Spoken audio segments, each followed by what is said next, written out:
Actress Kangana Ranaut आज महाराष्ट्र के राज्यपाल भगत सिंह कोश्यारी से मुलाकात करेंगी। कंगना को राजभवन में दोपहर 4:30 बजे मुलाकात का वक्त दिया गया है।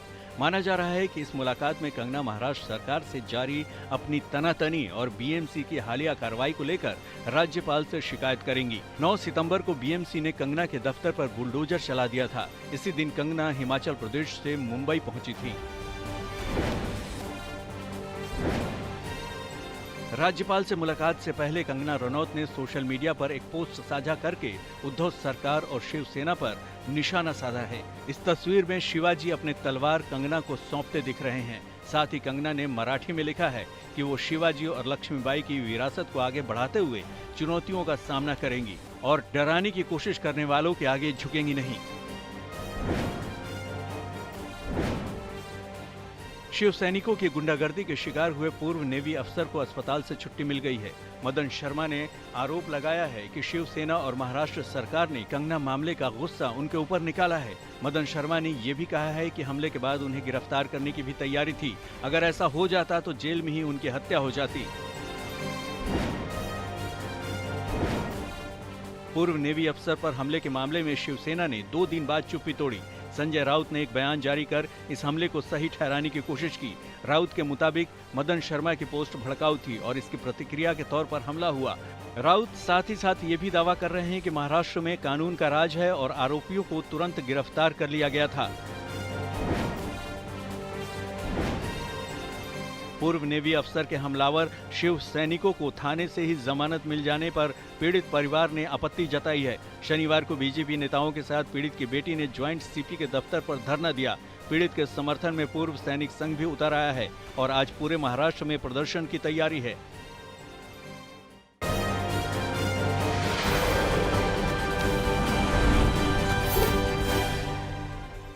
रिया की ड्रग्स मंडली पर एनसीबी का शिकंजा और कसता जा रहा है। शनिवार को एनसीबी ने मुंबई से लेकर गोवा तक छापेमारी की, जिसमें 7 ड्रग्स डीलर और पेडलर दबोचे गए। इन्हीं में से एक है केजे उर्फ करमजीत।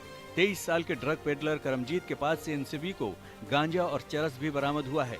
दादर से भी एक ड्रग पेडलर को आधा किलो गांजे के साथ पकड़ा गया है। वहीं पवई से अंकुश और गोवा से क्रिस कोस्टा नाम के ड्रग पेडलर दबोचे गए हैं। रिया के भाई शोविक ने एनसीबी को पूछताछ में केजे का नाम बताया था। केजे मुंबई के कैप्री हाइट्स और लिटिल हाइट्स जैसे अपार्टमेंट्स और आसपास के इलाकों में ड्रग की सप्लाई किया करता था। केजे और उसके लोग सुशांत के हाउस मैनेजर सैमुअल मिरांडा के साथ साथ रिया के भाई शोविक को भी ड्रग्स की सप्लाई किया करते थे, जिन्हें बाद में सुशांत तक पहुंचा दिया जाता था। रिया, शोविक और मिरांडा इस चेन का खुलासा पहले ही एनसीबी के अफसरों के सामने कर चुके हैं। आज तक ने ड्रग पैडलर जैद बिलात्रा और केजे के बीच बातचीत की कॉल डिटेल हासिल की है, जिसके मुताबिक ड्रग्स पैडलर जैद बिलात्रा का सैमुअल मिरांडा से संपर्क था। दोनों के बीच 3 बार 72 मिनट तक बात हुई। सैमुअल मिरांडा की ड्रग्स पैडलर केजे से 24 सितंबर और 17 मार्च के बीच 17 बार बात हुई। दोनों के बीच 300 मिनट लंबी बातचीत का खुलासा हुआ है। केजे के संपर्क में बासित परिहार और करण अरोड़ा भी थे। रिया चक्रवर्ती के भाई शोविक ने एनसीबी को पूछताछ में जो इकबालिया बयान दिया है, उसके मुताबिक सुशांत ने कई मौके पर खुद भी उसे ड्रग्स के लिए फोन किया था।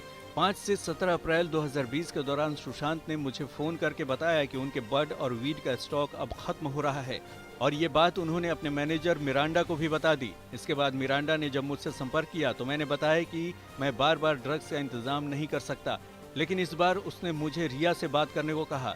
रिया तब सुशांत के साथ ही थी और उसने कहा कि सुशांत के लिए फिलहाल कोई भी ड्रग्स चलेगा। उसके बाद मैंने बासित से बात की और उन्हें बताया कि बासित के पास फिलहाल बड या वीड नहीं, सिर्फ हशीश ही रखी है। दोनों इसके लिए तैयार हो गए। तब मैंने बासित के जरिए सुशांत के स्टाफ दीपेश सावंत के पास हशीश की डिलीवरी कराई। रिया की ड्रग्स मंडली से एनसीबी को 25 बॉलीवुड सेलिब्रिटीज के ड्रग्स कनेक्शन का पता चला है। अब एनसीबी ने डोजियर तैयार कर इनसे पूछताछ की तैयारी कर ली है। माना जा रहा है कि जल्द ही इनमें से कुछ सेलिब्रिटीज को पूछताछ के लिए बुलाया जा सकता है।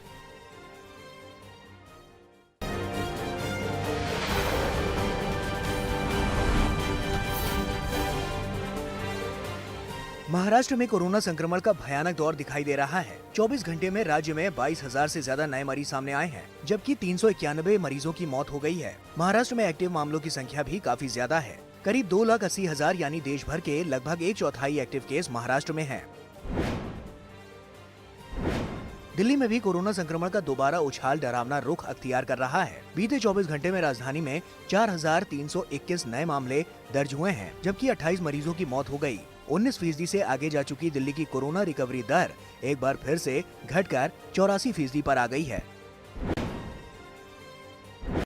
दक्षिण भारत में भी कोरोना संक्रमण लगातार बढ़ रहा है। कर्नाटक के आंकड़े तेजी से बढ़ रहे हैं। 24 घंटे में राज्य में 9,140 मामले सामने आए। इसमें से करीब 3,500 मरीज सिर्फ बेंगलुरु में हैं, जबकि 94 लोगों की मौत हो गई है। आंध्र प्रदेश में 24 घंटे में करीब 10,000 मामले सामने आए, जबकि 67 मरीजों की मौत हो गई। एलएसी पर तनाव के मद्देनजर भारत और चीन के बीच सैन्य बैठक बेनतीजा रही। चुशूल में शनिवार को दोनों सेनाओं के बीच ब्रिगेडियर स्तर की बैठक करीब 4 घंटे तक चली, लेकिन इसमें तनाव घटाने को लेकर कोई खास फैसला नहीं हो पाया। उधर मॉस्को में भारत और चीन के विदेश मंत्रियों की बैठक को लेकर भारत के विदेश मंत्रालय ने बयान जारी किया है। इसमें कहा गया है कि तनाव कम करने के लिए एलएसी पर सेना की तैनाती कम करनी होगी। साथ ही चीन को साफ संदेश दिया गया है कि वो समझौतों का सम्मान करे। एनडीए ने बिहार चुनाव का शंखनाद करते हुए सभी 243 विधानसभा सीटों पर चुनावी रथ उतार दिए हैं। बिहार चुनाव में एनडीए नीतीश कुमार की अगुवाई में उतरेगा। शनिवार को बीजेपी अध्यक्ष जेपी नड्डा ने आत्मनिर्भर बिहार अभियान की शुरुआत की। सीटों के बंटवारे को लेकर बीजेपी और जेडीयू में चर्चा शुरू हो गई है। इस बीच टिकट के कई दावेदार पार्टी दफ्तरों के चक्कर लगाने लगे हैं।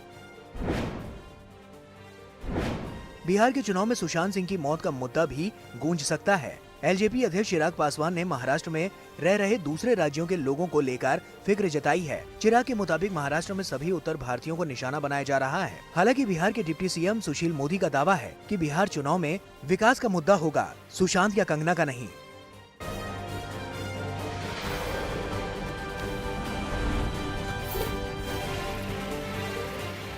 मध्य प्रदेश के हरदा जिले में केंद्रीय टीम ने बाढ़ प्रभावित क्षेत्रों का दौरा किया। उनके साथ प्रदेश के कृषि मंत्री कमल पटेल भी थे।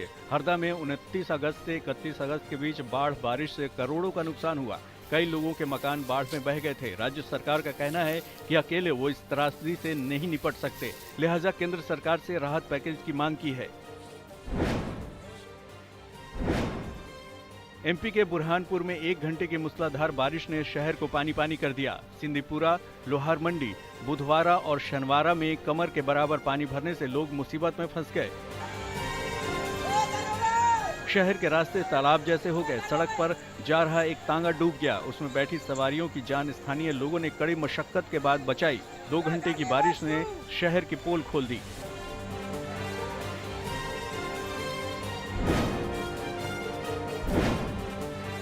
अरुणाचल प्रदेश में बारिश के बाद पहाड़ दरकने से भारी तबाही हुई।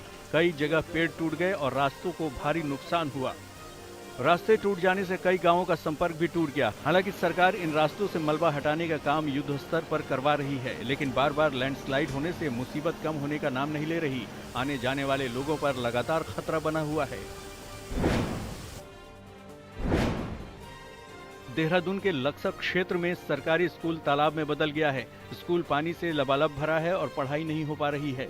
इलाके के कुछ दबंगों ने अपने घरों से निकलने वाले पानी का रुख स्कूल की तरफ मोड़ दिया, जिसकी वजह से स्कूल तालाब में बदल गया। लोगों ने इसकी शिकायत शिक्षा विभाग और उप जिलाधिकारी से भी की, लेकिन प्रशासन हाथ पर हाथ धरे बैठा है और स्कूल बर्बादी का शिकार है।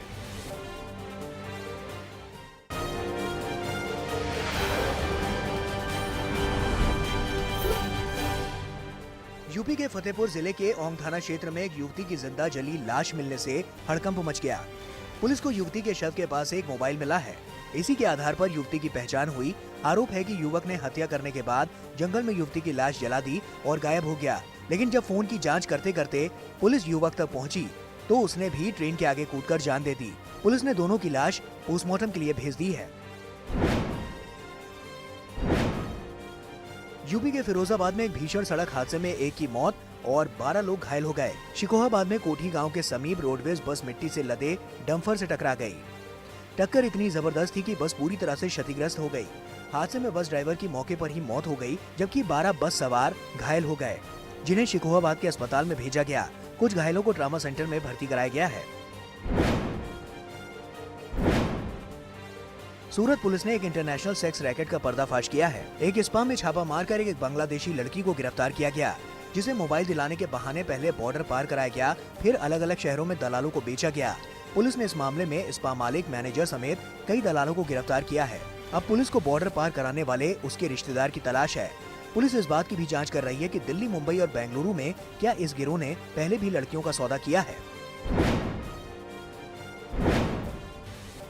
सहारनपुर के बारूगढ़ में एक महिला को उसके पति ने चाकू गोदकर उसकी हत्या कर दी। महिला के पिता की शिकायत पर हत्या के आरोप में पुलिस ने पति को हिरासत में ले लिया है। महिला की 2 साल पहले शादी हुई थी, लेकिन दोनों के बीच अक्सर झगड़ा होता रहता था।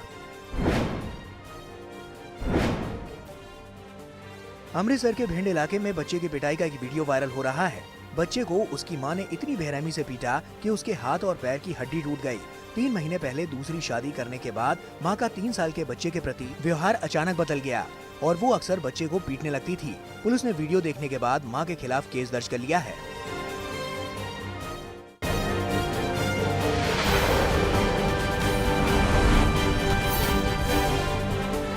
उत्तर प्रदेश के आजमगढ़ में एक शख्स की सनसनीखेज हत्या का मामला सामने आया है। मामला आजमगढ़ के देवगांव का है। यहाँ 7 सितंबर से एक शख्स लापता था, जिसका शव नदी में मिला है। शव बेहद बुरी स्थिति में पाया गया। मृतक के परिजनों ने आरोप लगाया है कि आपसी रंजिश में युवक का मर्डर किया गया।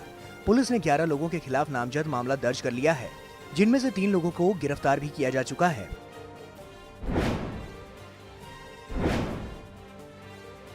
यूपी के बाराबंकी में पुलिस के हत्थे 5 शातिर बदमाश चढ़े हैं। पुलिस ने आरोपियों के पास से चोरी किए गए लाखों के जेवरात, असलहा, लैपटॉप और 40,000 रुपए नकद बरामद किए। बताया जा रहा है कि बदमाशों का ये गैंग सीतापुर का है और ये बाराबंकी और लखनऊ में जिन्हीं जगहों पर चोरी की वारदात को अंजाम देते थे। गिरफ्तार किए जाने के बाद आरोपियों ने बताया है कि उनके पास से बरामद माल लखनऊ में की गई 3 चोरियां और बाराबंकी में की गई 2 चोरियों का है।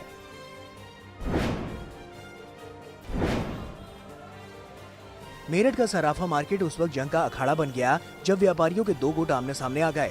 दरअसल 4 दिन पहले यहाँ अमन जैन नाम के सराफा व्यापारी से बदमाशों ने 10 लाख रुपए और 5 किलो चांदी लूटने के बाद व्यापारी की हत्या कर दी थी। लूट और हत्या के बाद व्यापारियों ने बाजार बंद करने का आह्वान किया था, मगर कुछ व्यापारियों ने बाजार बंद करने से इनकार कर दिया। इसी बात को लेकर व्यापारियों के 2 गुट आपस में भिड़ गए।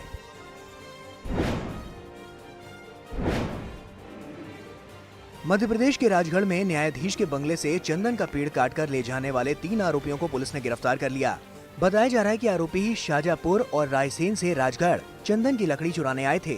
चोरी के बाद पुलिस लगातार आरोपियों की तलाश में दबिश दे रही थी। आखिरकार 3 आरोपी गिरफ्तार कर लिए गए हैं। बाकी के आरोपियों की तलाश जारी है। पुलिस ने पकड़े गए आरोपियों के पास से चोरी की गई चंदन की लकड़ी और ऑल्टो कार जब्त की है।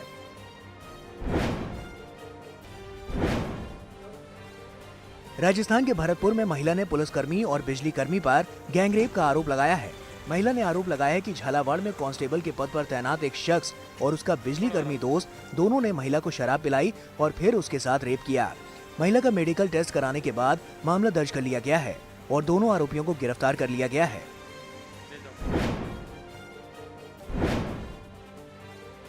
महाराष्ट्र के बुल्ढाणा में बैंक मैनेजर की पिटाई का वीडियो वायरल हुआ है। तस्वीरों में साफ तौर पर देखा जा सकता है कि कुछ लोग बैंक मैनेजर को न सिर्फ पीट रहे हैं बल्कि भद्दी-भद्दी गालियां भी दे रहे हैं। बताया जा रहा है कि वीडियो मलकापुर का है और बैंक मैनेजर को गाली देकर पीटने वाले मलकापुर में कांग्रेस के तालुका अध्यक्ष संभाजी शिर्के और उनके कार्यकर्ता हैं।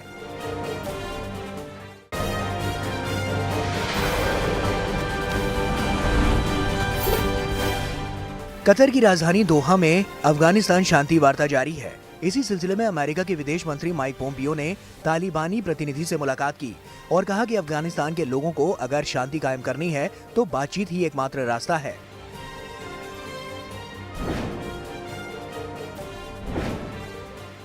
रूस के राष्ट्रपति व्लादिमीर पुतिन ने सर्बिया के राष्ट्रपति से माफी मांगी है। दरअसल रूस के विदेश मंत्रालय के प्रवक्ता ने फेसबुक पर राष्ट्रपति वुचिच और अमेरिकी राष्ट्रपति डोनाल्ड ट्रंप की एक विवादित फोटो पोस्ट की थी, जिस पर व्लादिमीर पुतिन घिर गए थे। चीन और हांगकांग में काम कर रहे अमेरिका के राजनयिकों पर चीन ने नए प्रतिबंधों का ऐलान किया है। चीन के विदेश मंत्रालय ने बताया कि ये नियम बीजिंग में अमेरिकी दूतावास के वरिष्ठ राजनयिकों पर लागू होगा।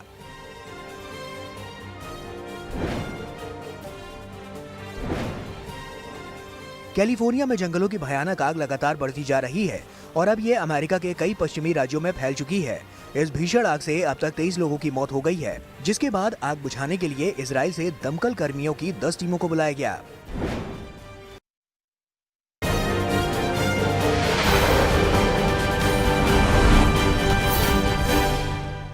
नमस्कार, मैं हूं अंजना ओम कश्यप। हमें उम्मीद है ये वीडियो आपको पसंद आया होगा।